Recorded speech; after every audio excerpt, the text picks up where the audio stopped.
sa hirap, dalitain mo, iligtas ang sasakyan.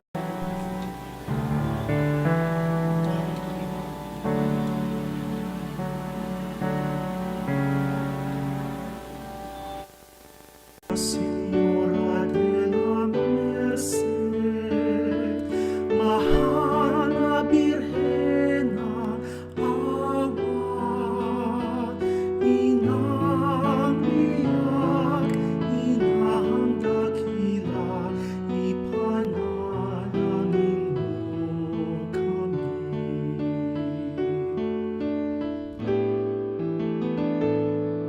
Ang puso mong mahabagin sa Kristiyanong inaalipin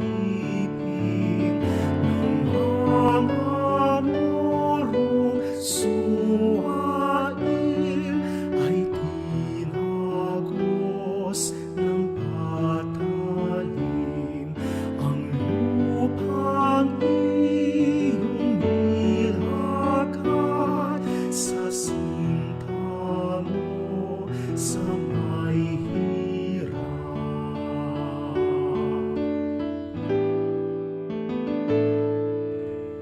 Nuestra Señora de la Merced, mahal na Birhenang awa, inang iyak, inang dakila, ipanalangin mo kami.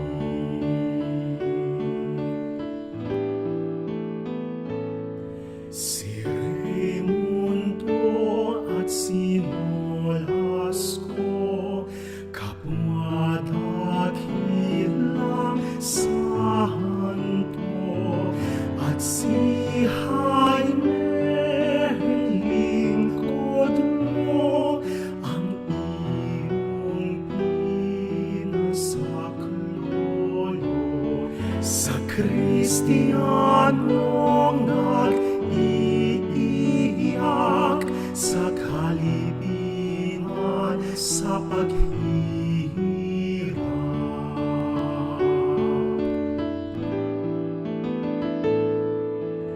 Nuestra Señora de la Merced, mahal na Birhenang awa, inang iyak, inang dakila, ipanalangin mo kami.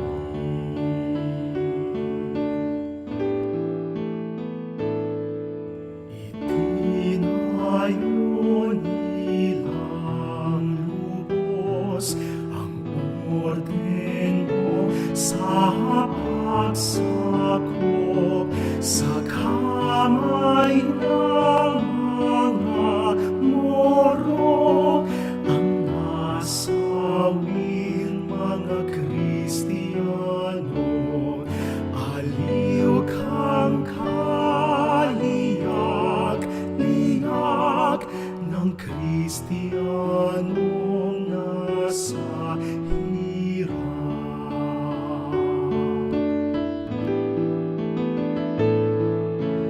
Nuestra Señora de la Merced, mahal na Birhenang awa, inang iyak, inang dakila, ipanalangin mo kami.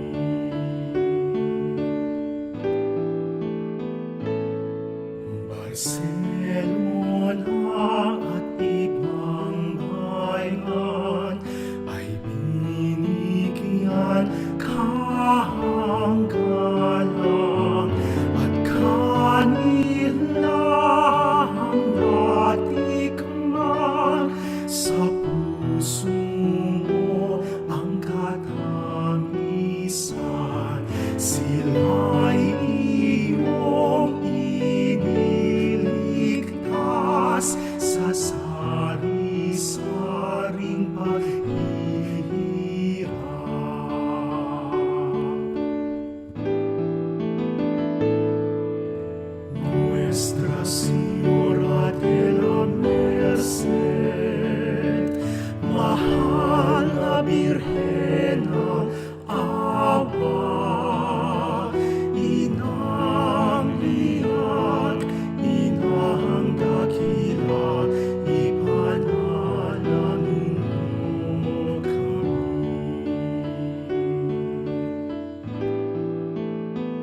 sa imo'y tungo.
In the name of the Father, and of the Son, and of the Holy Spirit, Amen. the grace and peace of God our Father and the Lord Jesus Christ be with you all. And with your spirit. Good afternoon, my dear friends. Good afternoon po. We offer this Mass in the space of Saint Dominic de Guzman, founder of our brother Dominicans and the founder of the Order of Preachers. We offer this Mass thanksgiving for Rick and Lenny Guevara, Cynthia Cruz. We pray for the special intentions of Mary Ann Manalili, Jennifer Angeles, Prime Group, Mayor June and Gente Tango, Karen Miranda Chan, Daen Tam Beltran, Kikinera Bautista, Marites de la Cruz, Orlando de la Cruz, Christian Carmela Katrina Balido, Maricor Macarubo, Dr. William Lim, Dr. Angelito Medina, Dr. Guillermo Baroa, Dr. Abin Balatban, Kabigting Sisters, Daisy Diaz, Board Member Tonen Bel Torres, Governor Dennis and Ms. Yoli Pineda, Vice Governor Lilian, Mr. Rodolfo Pineda and family. We pray for the special intentions of Kaysan Kabigting, Jao, Kabigting Bondok, Charina de la Cruz, Lema Makapagal. And we pray for healing for brothers and sisters who are sick, especially those who have been stricken by the COVID-19 virus, especially Rachel Ann Beloria Togadi, Juanito Marina, Veronica Calma, Eric Garcia, Vince Benju Diaz, Dr. Preni Manimbo, Michael Bravo, Aurea Magtoto, Pablita Santos, Teresa Santos. We pray for the souls of our dearly departed, Librada, Crescencia, Vicente, Tane, Boy, Alona, Oscar, George, Maurino, Brido, Reynaldo, and Marieta. We also pray for healing for Daphne Mangulabnana, Makmak, and Father Boris Santa Ana. My dear friends, for us to be worthy to celebrate these sacred mysteries, we call to mind our sins and ask the Lord for His pardon and mercy.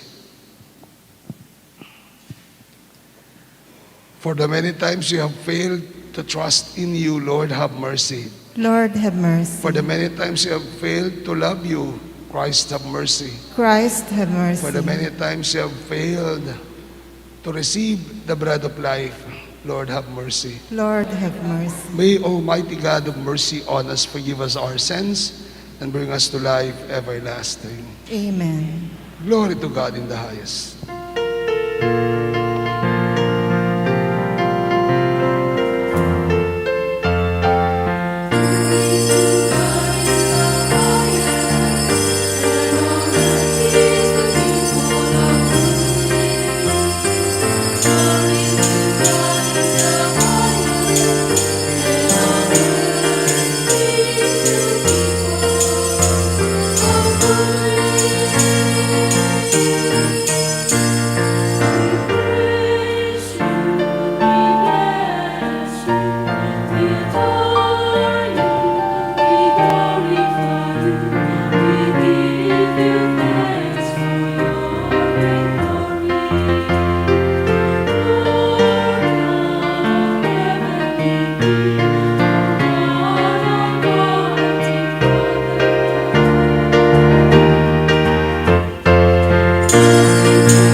Almighty and ever-living God, whom taught by the Holy Spirit we dare to call our Father, bring, we pray, to perfection in our hearts the spirit of adoption as your sons and daughters, that we may merit to enter into the inheritance which you have promised through our Lord Jesus Christ, your Son, who lives and reigns with you in the unity of the Holy Spirit, one God, forever and ever. Amen.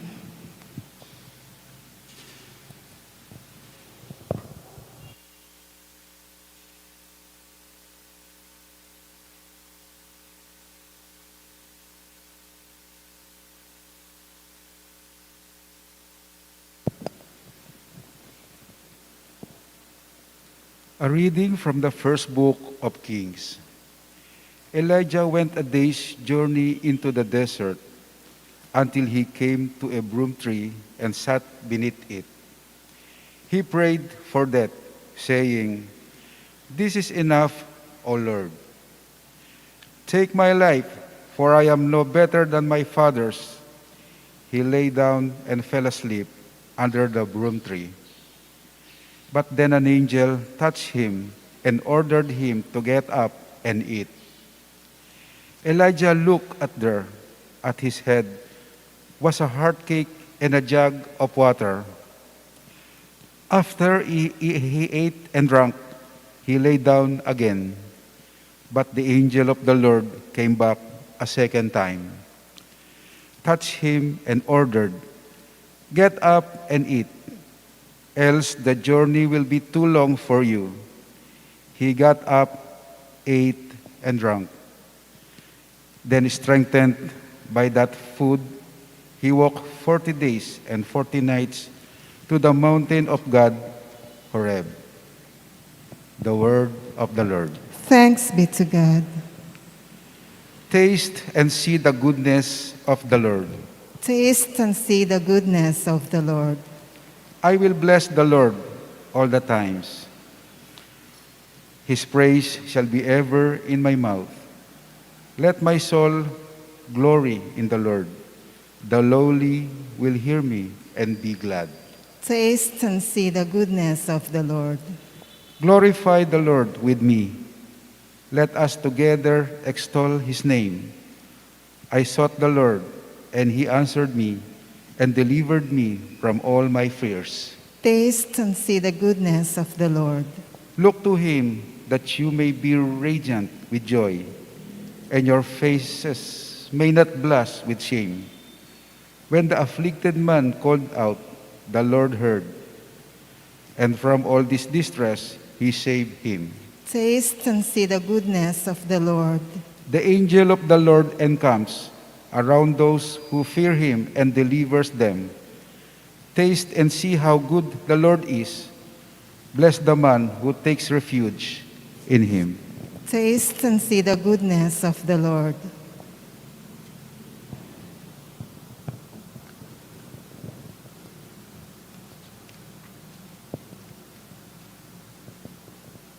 A reading from the letter of St. Paul to the Ephesians. Brothers and sisters, do not grieve the Holy Spirit of God, with which you were sealed for the day of redemption. All bitterness, fury, anger, shouting, and reviling must be removed from you, along with all malice.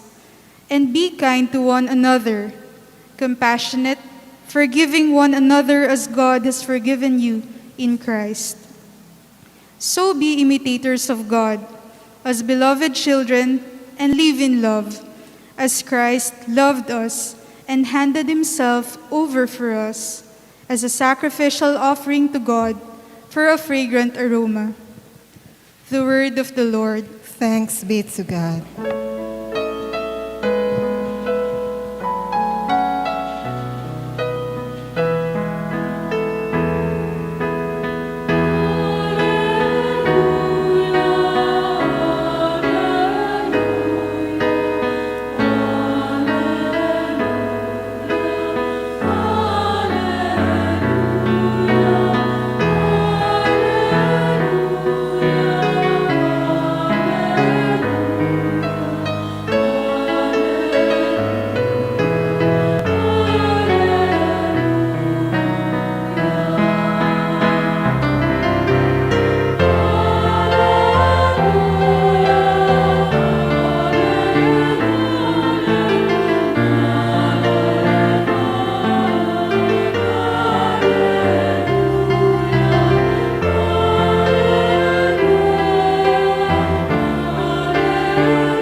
and with your spirit. A reading from the Holy Gospel according to John. Glory to you, O Lord.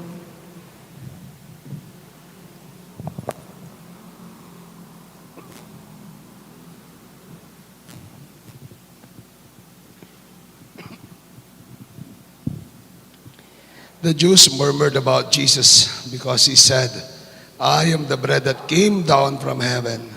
And they said, is this not Jesus, the son of Joseph? Do we not know his father and mother? Then how can he say, I have come down from heaven? Then Jesus answered and said to them, stop murmuring among yourselves. No one can come to me unless the Father who sent me draw him, and I will raise him on the last day. It is written in the prophets, they shall all be taught by God. Everyone who listens to my Father and learns from him comes to me. Not that anyone has seen the Father, except the one who is from God. He has seen the Father. Amen, amen, I say to you, whoever believes has life eternal. I am the bread of life. Your ancestors ate manna in the desert, but they died. This is the bread that comes down from heaven, so that one may eat it and not die. I am the living bread that came down from heaven.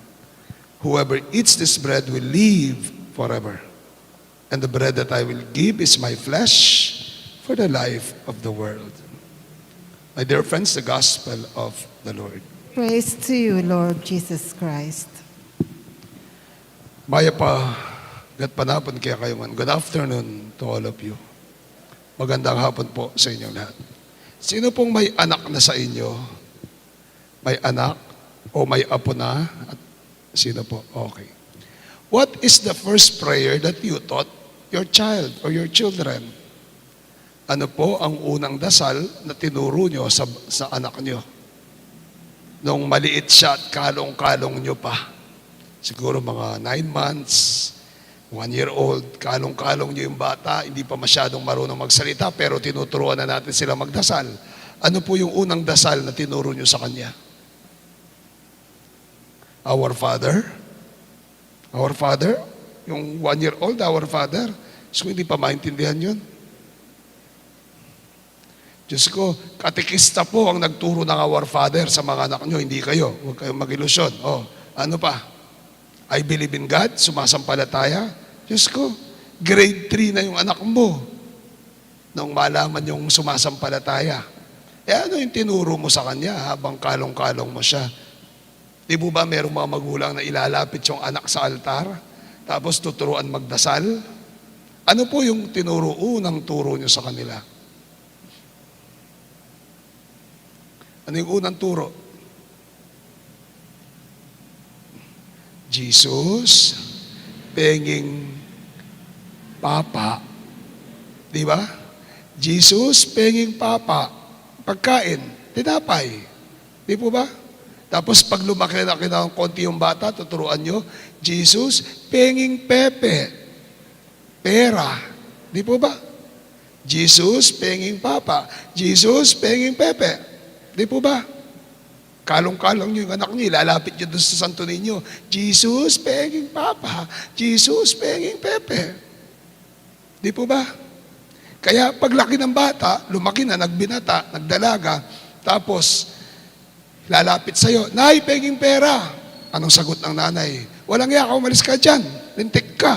Hingi ka nangingi ng pera. Wala ka nang ginawa kung di humingi ng pera. Lalapit sa tatay, Tay, bili mo nga akong cellphone, bili mo akong ganyan. Walang iya ka, hingi ka ng hingi. Gastos lang yung alam mo. In the first place, tanong ko sa inyo, sino bang nagturo sa kanila na manghingi?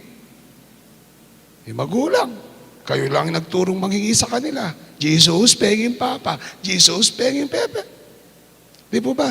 Tapos pag nanghingi ng pera sa inyo yung anak nyo, galit na galit kayo. Anyway, kung titignan po natin, yun yung tinuturo. Jesus, penging Papa. Jesus, penging Pepe. It's about food. It's about money. It's about material things that fills our stomachs, our body.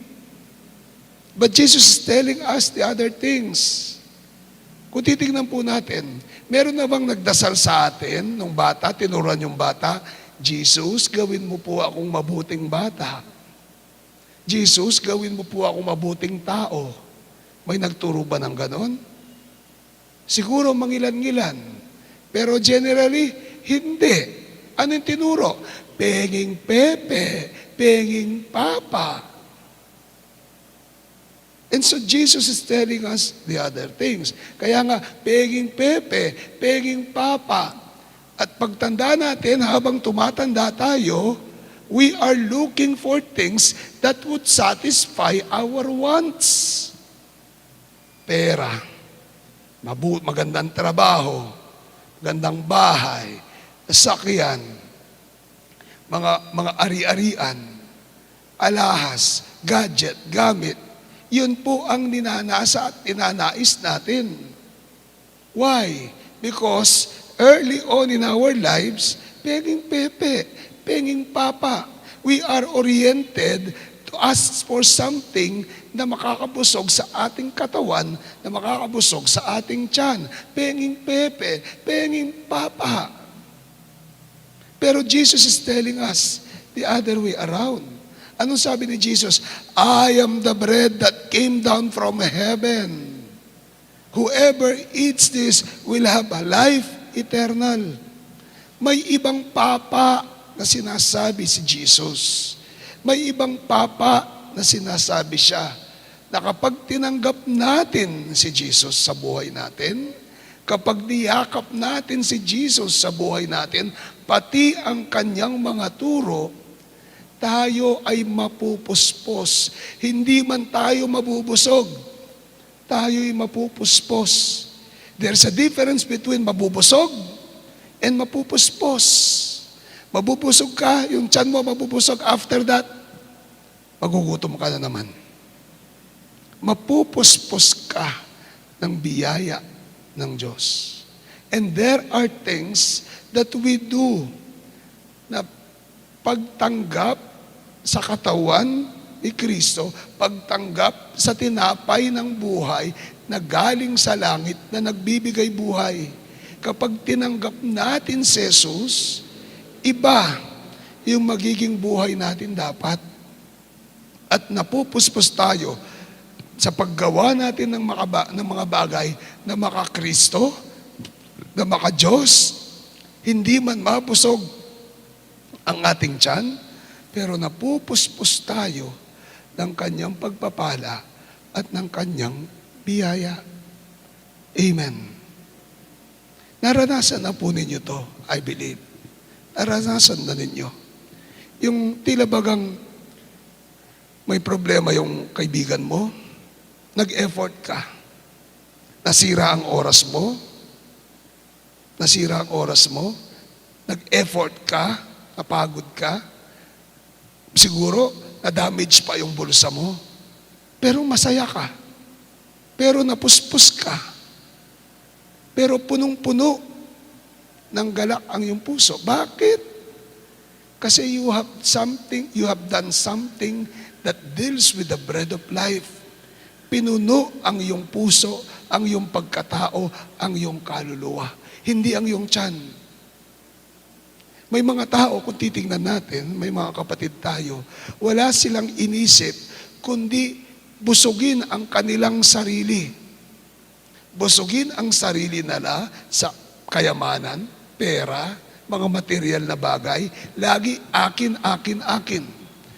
Gagawa sila ng bagay o they will deal with people kung may pakinabang sa kanila. Kung walang pakinabang sa kanila ay etchepuera. Dahil gusto nila na sila, tanggap ng tanggap, angkin ng angkin lang. Tanong, kung titignan po natin, may kabusugan ba sila? Hindi. They will never have satisfaction. Kaya nga, angkin ng angkin. Kaya nga, accumulate ng accumulate. Because they will never have their satisfaction. But then again, when we choose Christ and the workings of Christ, anong mangyayari sa atin? We will be fulfilled. We will not only be satisfied, but we will be fulfilled. Maraming pagkakataon po ito sa pagtulong sa kapwa, sa sincere, kung minsan, sincere na pakikipag-usap lang sa iyong kaibigan. Di po ba? May pagkakataon na ganun. Magbubukasan kayo ng problema, magbubukasan kayo ng loob ng iyong kaibigan, and you will see the sincerity. Naubos ang oras mo, nag-effort ka, pero puspos ng galak at tuwa ang iyong puso. Bakit? Kasi nakipag-usap ka ng masinsinan at makatotohanan sa iyong kaibigan. May pagkakataon na tumutulong tayo sa ating kapwa-tao. May pagkakataon na tumutulong tayo sa mga nasalanta o kaya sa isang tao na alam natin na naghihirap, tinulungan natin, nag-effort tayo, gumasta tayo, na-damage tayo, pero napupuspos tayo. Napupuspos ang ating kalooban. Ito ang mga bagay na sinasabi ng Panginoon. Ito ang ang pumupuspos sa atin, nagpupuno, hindi lamang nagbubusog sa ating tiyan, kundi nagpupuno ng ating puso, pagkatao, at ng ating kaluluwa. Amen. And so, let us pray. No po? Kunwari, sabi ko nga, yung mga naglilingkod sa simbahan, kayo po, yung mga naglilingkod sa simbahan dito, MDC, Comlec, yung Asherets, Pastoral, no? Choir, Socom, nagpupuyat pa yan. Choir, maalabas na yung tonsil niyan sa kakapractice. No po? Socom, kung minsan po, anong oras nang umuwi yung mga bata? May sweldo ba? Wala. May material na pakinabang ba? Wala. Pero, naglilingkod. Masayang naglilingkod. Umuuwi ng masaya. Those are the things that satisfy us. They fill us, not only our stomach, not only our bodies, but most especially our hearts. Ating kalooban, ating puso, ating kaluluwa, ating pagkatao. My dear friends, let us pray that we will always be open to the grace of God, that so that we may be able to receive the bread of life, our Lord Jesus Christ, at ang mga bagay na makakristo, mga bagay na makadiyos, at hindi makasarili. Nang sa gayon, tayo'y mapuspos, mapuno ng kanyang biyaya at pagpapala. Amen? Amen. I believe in God, the Father Almighty, maker of creator of heaven and earth, and in Jesus Christ, Son, His Son of our Lord, altogether, who was conceived by the power of the Holy Spirit, born of the Virgin Mary. Tayong lahat po. Suffered under Pontius Pilate, was crucified, died, and was buried. He descended to the dead. On the third day, He rose again. He ascended into heaven, And is seated at the right hand of the Father. He will come again to judge the living and the dead. I believe in the Holy Spirit, the Holy Catholic Church, the communion of saints, the forgiveness of sins, the resurrection of the body, and life everlasting. Amen. Lord, fill us with your blessings. Lord, fill us with your blessings. Lord, Fill us Hear us with with your your blessings.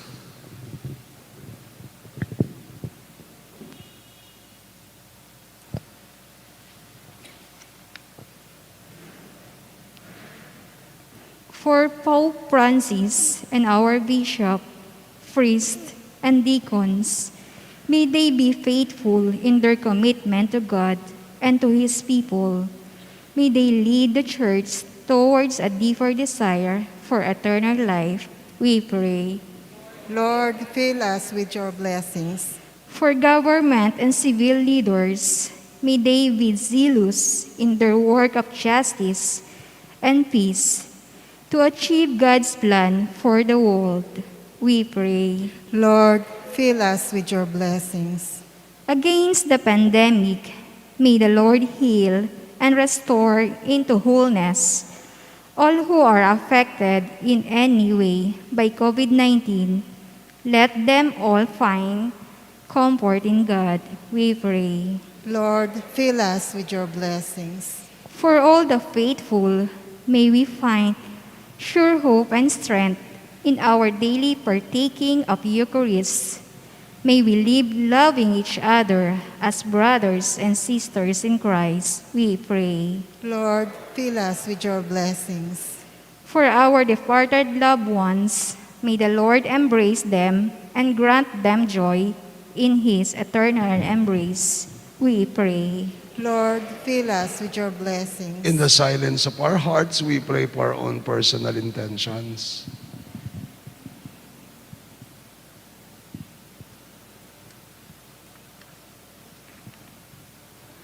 Lord, these are our prayers. These are the intentions of our hearts. We pray that through this, we may be able to fill our lives and ourselves with the bread of life, our Lord Jesus Christ. Amen. Amen.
Pray, my dear friends, that this our sacrifice may be acceptable to God, the Almighty Father.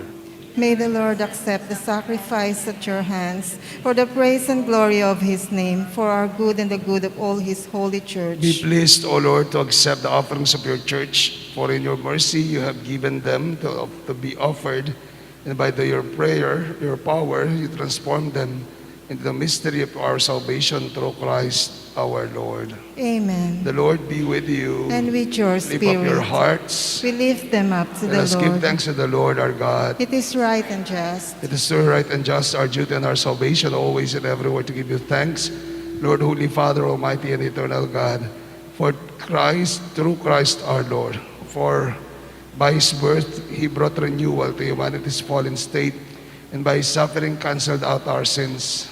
By his rising from the dead, he has opened the way to eternal life. By ascending to you, O Father, he has unlocked the gates of heaven. And so with all the company of angels and saints, we sing the hymn of your praise, and without end we acclaim.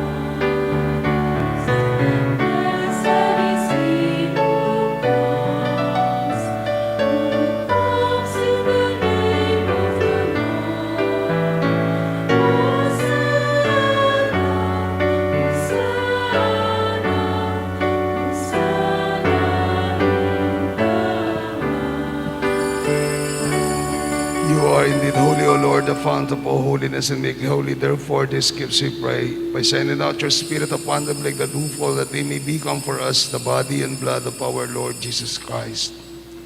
At the time he was betrayed and entered willingly into his passion, he took bread and giving thanks, broke it, gave it to his friends, saying, "Take this, all of you, and eat of it, for this is my body which will be given up for you."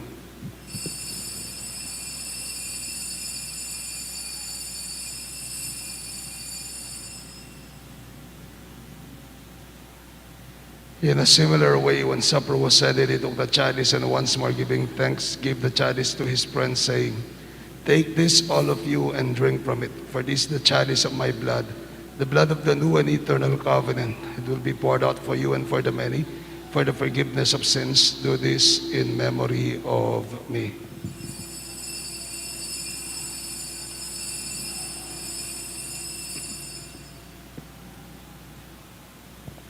The mystery of faith.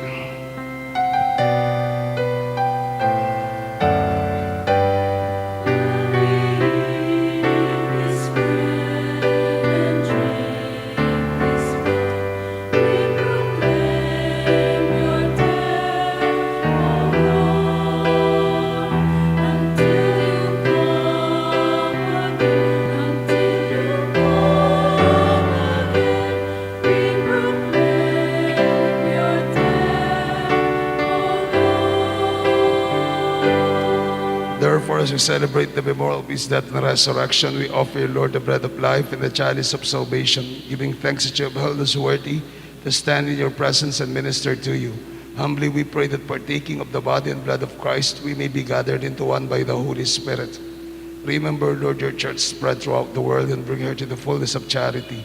Together with Francis, our Pope, Florentino, our Archbishop, Pasiano is Emeritus, and all the bishops with the clergy, and your children, whom you have gathered here before your altar. Remember also our brothers and sisters who have fallen asleep in the hope of the resurrection, and all who have died in your presence. Have mercy on us all, we pray. That with the Blessed Virgin Mary, Mother of God and our Mother, with Saint Joseph, our most chaste spouse, with the blessed apostles and all the saints, especially Saint Dominic, who have pleased you throughout the ages, we merit to be co-heirs to eternal life, and may praise and glorify you through your Son, our Lord Jesus Christ. Through him, with him, in him, O God, Almighty Father, in the unity of the Holy Spirit, all glory and honor is yours forever and ever. Amen. Now as one family, we pray to the Father with the words Jesus taught us.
Lord Jesus Christ said to your apostles, "Peace I leave you, my peace I give you.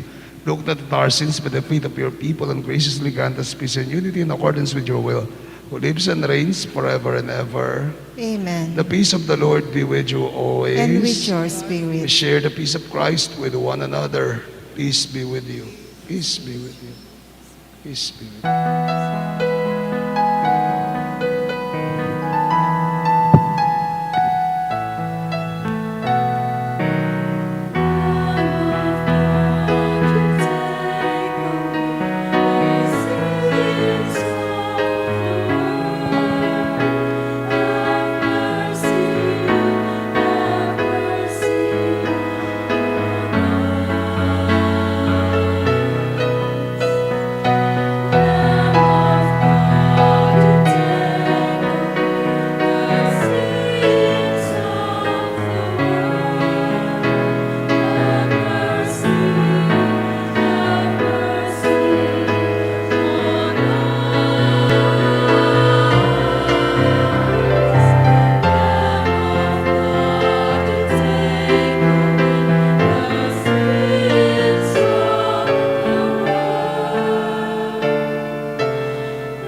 My dear friends, this is Jesus, the Lamb of God, the bread of life that comes from heaven, the bread that fills our hearts and our souls. Happy are we invited to join him in this holy meal.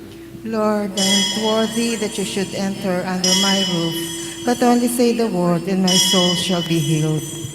Spiritual communion. My Jesus, I believe that you are present in the most holy sacrament. I love you above all things, and I desire to receive you into my soul. Since I cannot at this moment receive you sacramentally, come at least spiritually into my heart. I embrace you as if you were already there, and I unite myself wholly to you. Never permit me to be separated from you. Amen. The body of Christ. Amen. Amen.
Please kneel. Oratio Imperata for protection against the COVID-19 virus. Merciful and compassionate Father, we come to you in our need to seek your protection against the COVID-19 virus that has disturbed and even claimed lives. We ask you now to look upon us with love and by your healing hand, dispel the fear of sickness and death. Restore our hope and strengthen our faith. We pray that you guide the people tasked to find cures for this disease and to stem its transmission. We thank you for the vaccines developed, made possible by your guiding hands. Bless our efforts to use these vaccines to end the pandemic in our country. We pray for our health workers that they may minister to the sick with competence and compassion.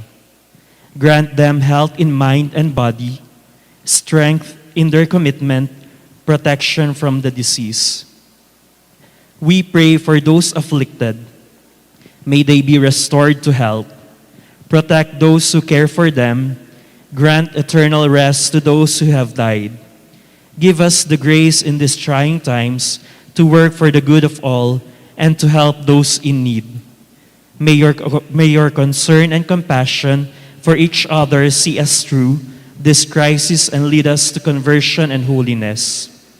Grant all this through our Lord Jesus Christ, your Son, who lives and reigns with you in the unity of the Holy Spirit, God, forever and ever. Amen. We fly to your protection, O Holy Mother of God. Do not despise our petition in our necessities, but deliver us always from all dangers, O glorious and blessed Virgin. Amen. Saint Joseph, Pray for us. Saint Raphael the Archangel, Pray for us. Saint Roch, Pray for us. Saint Lorenzo Ruiz, Pray for us. Saint Peter Calungsod, Pray for us. Saint John Paul II, Pray for us. Saint Teresa of Calcutta, Pray for us. Saint Pio of Pietrelcina, Pray for us. Saint Serapion, Pray for us. Saint Peter Nolasco, Pray for us. our Mother and Patroness, Nuestra, Señora de la Merced. Pray for us. Let us pray.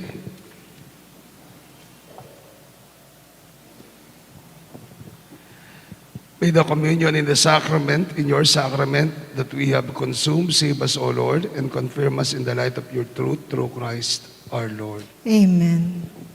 Assignment po natin. Mamayang pag-uwi po ninyo, bago kayo umuwi, bili po kayo ng tinapay. Masarap na tinapay. Pag-ibigay nyo po sa isang kapitbahay nyo. Sa Gospel at sa Ebanghelyo, pinag-usapan natin ang the bread of life. Bili po kayo ng tinapay, masarap na tinapay, pag-ibigay po sa kapitbahay nyo, isang kapitbahay. Amen? Thank you. And the Lord be with you. And with your May Almighty spirit. God bless you and keep your families, the Father, the Son, and the Holy Spirit. Amen. Our Mass has been offered. Go and be filled with the bread of life. Thanks be to God. Good evening to all of you. Have a blessed Sunday and God bless you. Mag-ingat po tayo lagi.